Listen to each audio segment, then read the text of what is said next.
Look at these boys. Take these off. They're all full of water, which is gorgeous.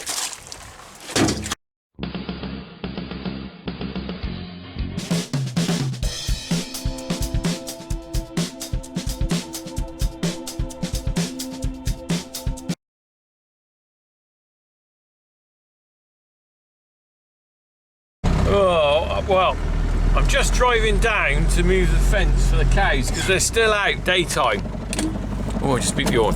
And look at this rain. They ain't gonna be out much longer, are they? I just spotted a rainbow over there. Well, you can see that very well. It's a double rainbow. Now let me just put the ignition on and I can turn the windscreen wipers on. I'm not sticking my head out because it's too wet. Look, there's a double rainbow. There's one there, and then there's another one just to the right of it. It's not so clear. It is autumn, and it's kind of like a bit weird because we're getting into a kind of, it's like flipping, let me just get out. It's a bit like April showers at the moment. I've got blue sky there, big stormy looking scary cloud there, but up above me not actually that much rain cloud, but it's wet. But that rainbow's pretty fab. Look at that. I just love a rainbow, don't you? Look, it's only half a rainbow, look, because you've got the grey sky there, and then we're into blue there. Isn't that quite special, really? I do like a rainbow. I think it's going to stop in a minute. The rainbow's still there. Oh, nothing. Zip. Everybody,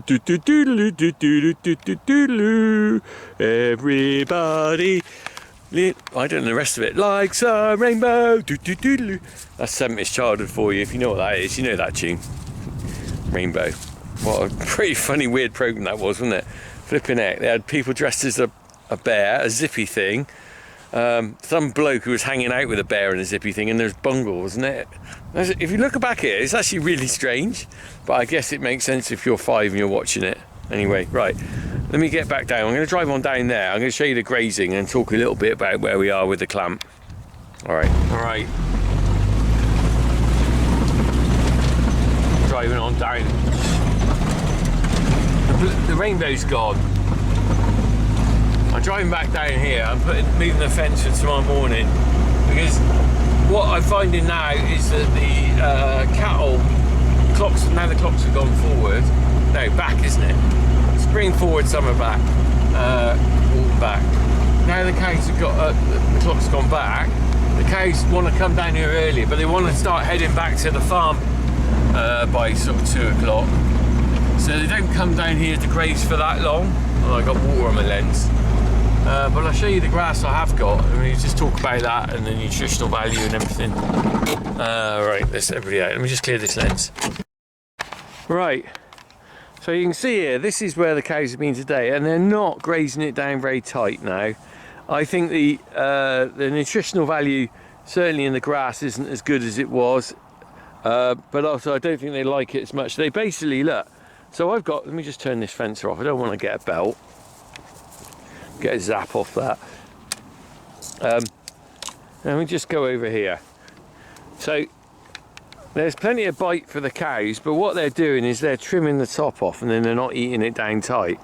Part of the reason they're not eating it tight is I gave them a bit too much the other day, and because they're in at night now, they're not stripping it down tight like they would at night. So they're just plucking the best. It's like a buffet. They're taking the favourites and leaving the stale sandwiches for later. Right, so, well, as I just said, the cows are in at night now. It's kind of like, for me now, I'm on end game for winter. I'm heading into winter. I'm on end game for grazing, really. So what we got them coming down here. They come down here probably about 7:30. I'll bring them down. They follow me down. Well, they're quite keen to come down, and then by sort of, well, I'd say probably lunchtime, they sort of go, had enough now, heading back. Part of that is because the clock's gone back. They kind of think it's getting later, and they're thinking about milking. But I mean, any of you know anything about farming will know that the nutritional value of the grass deteriorates as we go through into the winter. But for me, this is a bit of a trade-off, okay? So I know that they'd probably give a bit more milk if I kept them inside now. There's no doubt about that. I'd be feeding silage, but also maize silage would be coming online pretty soon. But I also know, for my own benefit, I'd rather keep the cows out a little bit longer. And you know what? There has to be a balance in anything in life where you trade off maybe money or something for lifestyle. And the reason I say that is because my lifestyle changes dramatically once the cows are in, because it becomes then quite a slog. Any of you dairy farmers who are watching this, or ex-dairy farmers, will know exactly what I'm talking about. It's the day in, day out feeding, cleaning regime, feeding, cleaning, milking, and it really doesn't give you a lot of time for anything else. You're pretty well in a treadmill of winter. It'd be the same if you're beef or something, or sheep or something, but it's a bit more intensive with dairy, as you're trying to fit the milking in amongst everything else. Like if you've got beef, you could probably go and bed them down in the shed and feed them, and then that'd be it for the day. So I'm trying to push back the time they go inside as long as I can, really. I'm hoping to buy myself another week on this, not just this field, but the one over there.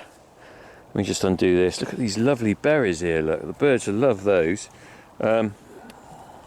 So realistically, from my own point of view, and we don't talk about mental health a lot on farming, do we? It's a bit more of a PC thing to talk. Well, it's a bit not PC. It's a bit of a better thing to talk about these days than it used to be.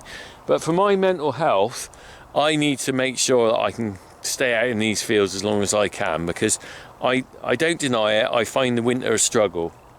I find it, by the time I get to January, I find it a struggle, because we're going on through dark days, just relentless, and weekends when I'm milking. Luckily I got Harry to help me a bit now, but weekends when I'm milking it just feels like God almighty, you know. So the longer these cows can stay out here, the better for me, really. I'll give myself an extra week or so, you know, because if you pray for a early spring, you might not get more than, I've just got my foot wrapped up. Oh God, look. Oh, get off. Oh, bloody hell. How did I do that? Oh, this is old man Cornock moaning and getting himself wrapped up. Right, I was saying, if you can push the winter back and maybe keep them out till mid-November, and then hope to get them out early April, we're talking maybe 4.5 months, maybe 5 months of cows inside. But it just, you know, I'm coming to the end game of my cows out. Anyone can farm in the summer. Tell you that now. Anyone can farm in the summer if you're in the right mind, or right. But farming in the winter in England is more of a battle. I mean, the guys in Scotland, fair play to you boys. You're up north. You don't get it as easy as us. I'm a soft southern sandy drinking beep beep beep. You guys up north, I don't know what time it gets light, but I'm sure it gets dark very early. Fair play to you lads, because, you know, and the same, even a bit few, you know, 100 miles north, you know, get up to Yorkshire or something, your winter starts earlier than ours, and turnout certainly later. I mean, if you're farming in Cornwall, you might be able to keep them out all year round. I don't know. Always depends on your land as well, mind. I'm lucky. It's funny, this bit here, the ground is really firm here, even though we've had rain. It's really good. Up on the top there, where's the spring line, it's surprisingly wet, but there's the spring line, so whenever it rains, the water comes back above the ground. But this is good and firm here. Good to firm. Right. Let me get back up. Let's get this in here. Ooh. What am I doing? I've got to move the fence. I'm putting it away. I'm talking to you guys. Right, let me just stick this down. I'm going to put this fence up, and then we'll get up and have a look at the silage clamp, which I'm opening at the moment. There we are, then they've got another section for tomorrow. Another section there, probably 4 days in that field down there. Another 3 here. I'm just jotting off my head. I could have 10 more days grazing. I'm going to get back to the camp now, but as I walk by, look at these row tips. Aren't they sensational? Look at these beauties. You know, and that's the benefit of me hedge trimming every other year, is that the second year growth gets a lot more berries on it. And why are berries important? They're very important for wild birds. And I won't be cutting this till January, so the birds have got a chance to eat these beauties. An important thing to think of, you know, just a little bit of change of management and you can make a difference to the ecology of your farm. Right, let's get back, have a look at this clamp. Right, here I am. I'm going to be opening up the clamp now. Flipping heck, that rainbow, that rainbow over the Land Rover, well, it's turned from rainbow to flipping rain.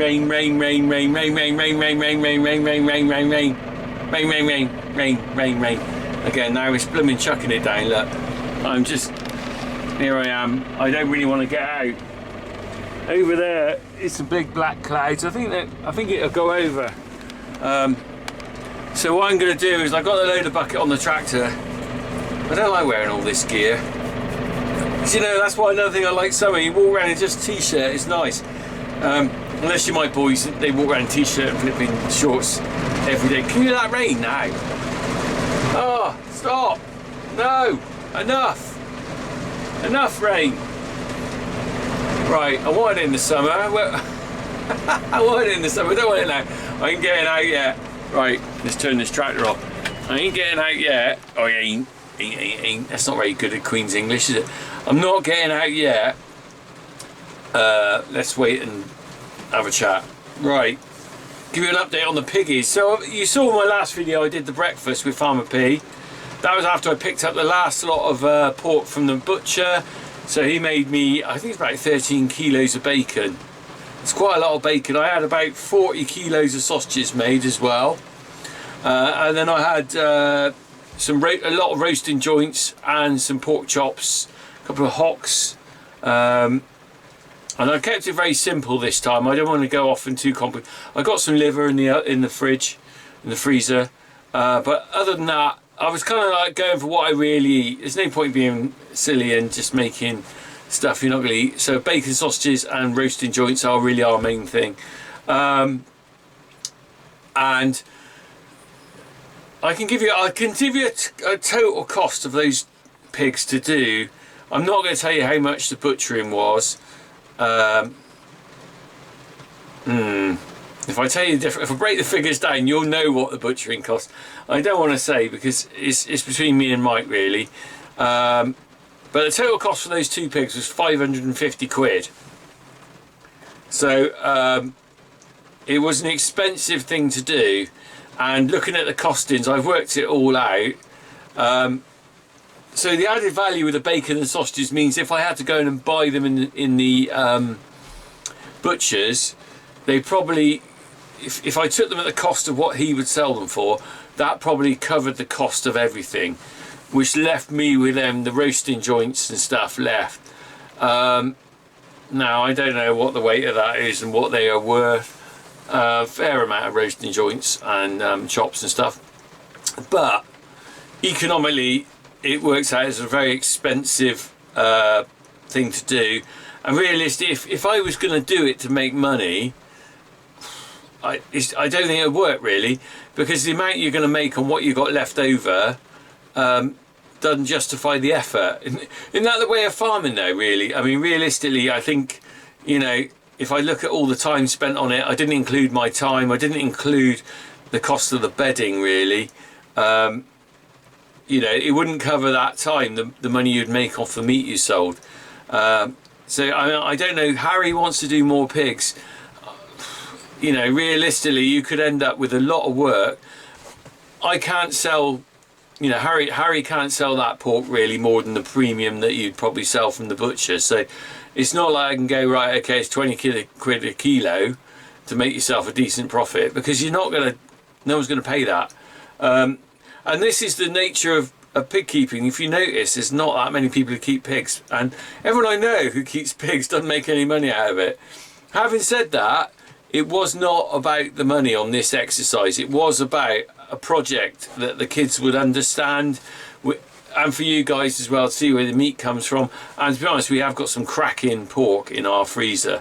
So, you know, not everything's about money, but if you're going to do it to make a living, if I was doing butchery pigs, I'd have to find a different way of doing it, I think. You know, whether you try and butcher that yourself, or I don't know. But there you go, interesting little breakdown there. I'll just explain what happened there. Also, Harry's just thriving in young farmers. He's only done about 4 or 5 meetings. Unfortunately, while we were away in Rome, it was the week that they were doing sheep judging, and he really wanted to do that. He's really interested in doing judging and stuff. Last night was pumpkin carving. Fireworks this weekend, I think, or Monday. You know, blooming love young farmers. I blooming do. And also, do you know what's really nice? Because I was in it quite a while ago. The parents that are taking their kids to young farmers and stuff, I know a lot of them, either from young farmers, myself, or association with farming around this area. So what a cracking thing to be in. And if you get generational people in young farmers, it's a lovely follow through for everyone. Right, it stopped raining. Let me just, oh, I got to pull the lever across, and then I'm going to get the loader bucket on, and we're gonna trim that. Not we're gonna trim it. What we're gonna do? We're gonna put that bucket on. I'm gonna get extremely wet on my legs. Right, let's turn this off. I'll get on to it in a minute. Right, I got my loader on. This is the manky bit. It's all steamed up in here.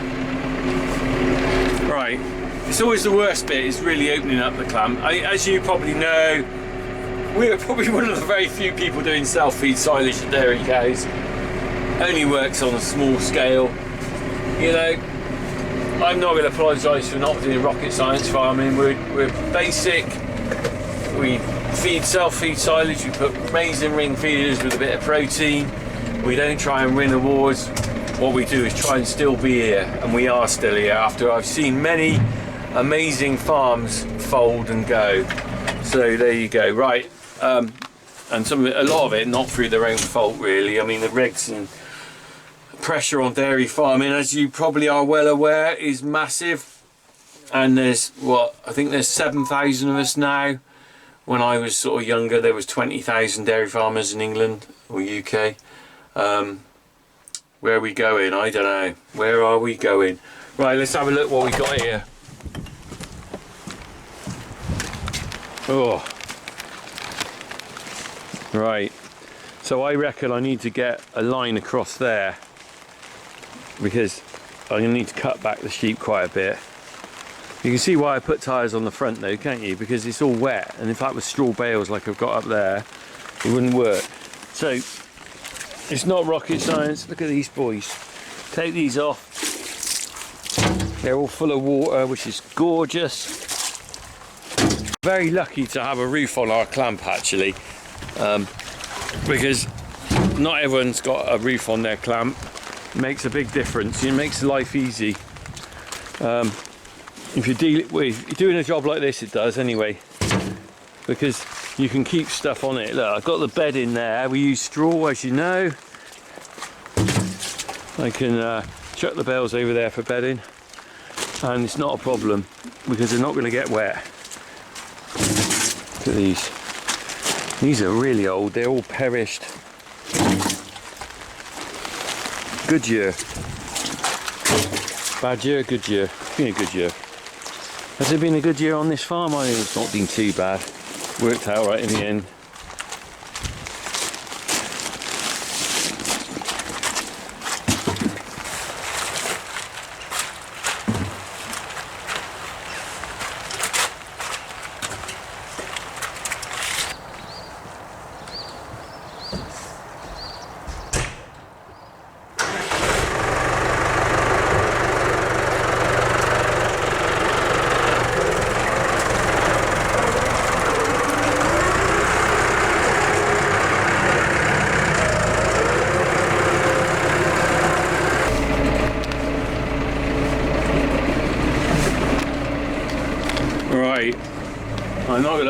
I've got a pile of tyres I keep round the back of the silage clamp, but to be honest, it's so wet now. I'm thinking, that's probably not a good idea to drive round there. It's just going to end up rutting up the ground everywhere. So I'm just going to tip them over here, my dear. I've been watching some videos on TikTok. Flipping heck, some people have been harvesting maize in Ireland. Unreal. There's been people, I think it's Ireland, there's been people, I've seen a bulldozer pulling a tractor and a trailer. I've seen people pushing trailers with a loader bucket on their like telehandler. I've seen tractors up to their axle completely stuck. In fact, if you want to go and look on probably TikTok, if you do TikTok, go and have a look. Probably, I imagine, Google stuck tractors, maize or something. Or put that into TikTok. I have no idea what I'm talking about. I need to ask Harry, don't I, really? He's pretty good at finding these videos. I have unbelievable how people have managed to get their maize off this year in some of these places. The rainfall, I imagine, has been horrendous. Christ almighty, it was horrendous in Ireland when we went there for the ploughing. Well, we just missed the worst of it, but the mud, jeez. I'm always a bit worried about that. We've always dodged it. We came really close a couple of years ago not getting the maize off when it got really wet. But we managed to get it off before it was a winter when it didn't stop raining. We managed to get it off before the main rain came in. But I know other farmers had real issues around here because, you know, do you think the amount of weight on those trailers, more and more weight every year as the kit gets bigger with the tractors and everything, the ruts you start putting in, and once you start rutting up a field, if you've got to use your exit, then that becomes an issue, isn't it? But also, if you've got fields on a low-lying area, the water just tends to fill down there, and then it's got nowhere to go, perhaps if you've had a lot of rain, and then you just end up with a swamp. I mean, I saw a video of someone getting a forage harvester, and literally the header was just being driven above the water level, and the water was on top of the ground, and they were just driving along. It is unreal. I mean, you're lucky to get that crop off, but I mean, you know, you can't leave it too late, otherwise you get spoilage, and you've got to get in the clamp to ferment. So there you go. There's always something with farming, isn't there? Right, let's get on with this.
I've dropped a few of my tyres. I didn't stack those very well. I flipping went over a bump and oops, oopsie whoopsie, oopsie whoopsie as they say. Right, no one says that, do they?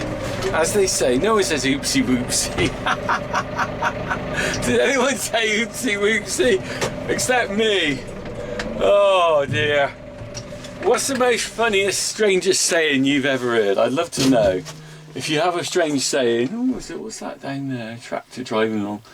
Not sure what he's doing. If you have a strange saying, let me know. Halfway through, I'm going to take some more off there, I think.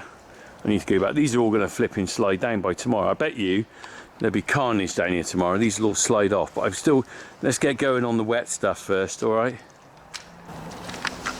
Oh, it's a bit smelly. Ugh.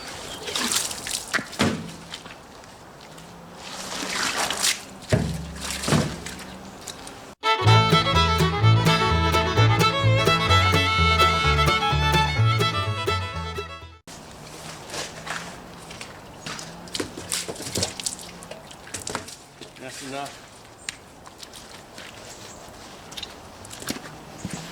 I reckon that's enough. I reckon I can get, oh look, there's another one of my drop ones there. Now that looks to me like an old-fashioned radial tyre. Let me just put my Mankey glove on, pick up the Mankey tyre. Let's have a look. They call those radials, I think, because the tread only goes round rather than across, a bit more like that. But look at the wear on that tyre. Whoever drove that, what a nutter. Jesus, look, hardly anything left. Unbelievable. When you sort of look through these tyres, I mean, they're all pretty worn and broken and cracked now, but most of them have actually got fairly good tread on them. Look, that one there, that one's pretty good tread on it. You think you can take that on the road if it wasn't a knackered old tyre. But then every now and then you see a really worn one, like this one here is pretty. Look at that. Look at that. People driving like that. Can you imagine what that must have been like driving on that? It's like driving on slicks. You know? There's not many like that, but Jesus, those are death traps. Imagine getting in a car like that and driving down the motorway with your kids in the back seat. Jesus. I mean, I have no history of these tyres. We bought, well, we didn't buy them, we were given them. Some of these tyres are probably 40 or 50 years old. Certainly they came here in the early 80s, so because when my dad started making silage, I think he put more tyres on it than anything else. I'm going to reverse down. I don't know whether he really worried about the straw too much originally, and then he sort of switched to put the straw on the top. So we had a massive pile of tyres at one point. We hadn't paid to get rid of them because it was like, what do you want all these manky tyres sitting around? And at the time it's a few £100 to get rid of them. I'm sure it'll be a lot more now. I know some farmers, you've got to kind of trick up a choice of old tyres, haven't you? You either leave them in a massive pile on your farm to rot down and, well, they don't ever rot down, they're there forever. Or some naughty farmers would probably get a JCB in and dig a big hole and put them at the bottom of it. Or have a massive fire accidentally on November the 5th. Quite a few accidental fires on farms on November the 5th, I believe. Not that I would know anything about that myself. But yeah, I mean, you've got tyres here that are really old now. And I said before, my main issue with that is the rubber's breaking down, they're not holding the tyres together, and the wire's coming out. Here we go, just tipping these. And it's not a good thing when you get wire in anywhere near a cattle, because it can cause problems with their guts.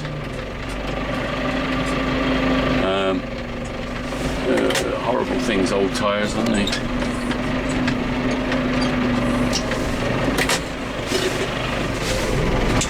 If you ever look on, again on TikTok, I think you can look up the tyre dumps out in Saudi Arabia or Dubai and stuff. But the main problem with these tyres that we've all created over the last 100 years is where the hell do you put them all? There aren't enough horse arenas and stuff around to take all the ground up ones, and then some places in the world they've just got these massive dumps that are just sat there, they don't rot down. The problem with humans is that we do like to mess things up, don't we? We get involved with resources and we don't worry about the end game on them, do we? We think, oh, we can make a lovely tyre. We don't think about the fact that there'll be millions and millions of them sitting around somewhere that someone's got to deal with later on in the future. Right, let's get another load of these. Did anyone hear thunder then?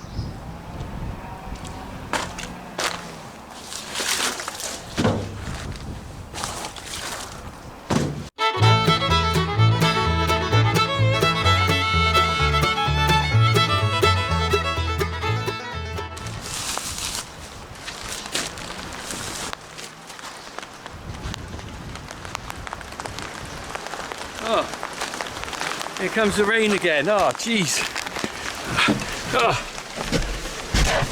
Oh, those cows are going to have to come in soon, aren't they? They'll be up soon, I reckon. They'll probably be fed up with being out. Oh. Well, I'm planning for them coming in, aren't I, here?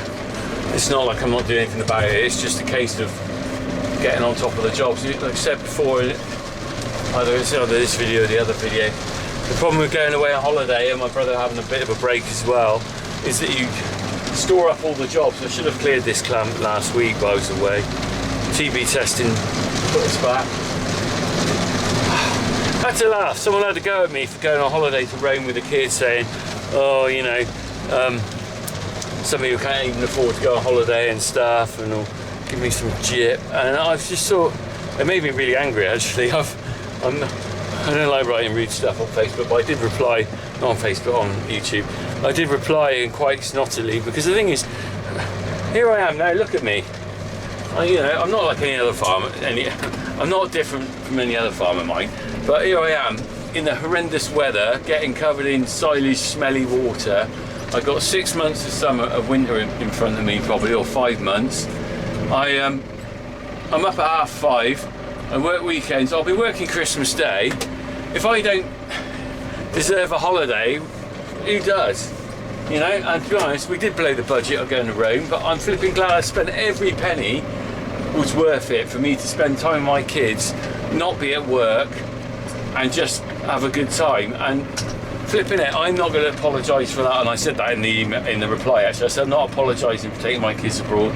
First time I take them abroad ever anyway. But flipping it, I'm 55 years old. If I can't afford to have some good holidays in front of me now, how many more have I got? It's not like I'm 25. I'm going to blooming enjoy my life. I'm going to spend my money how I like it. And if someone doesn't like it, don't watch the bloody videos. So I'm getting wound up now, you know? Oh. Work hard, play hard, isn't it?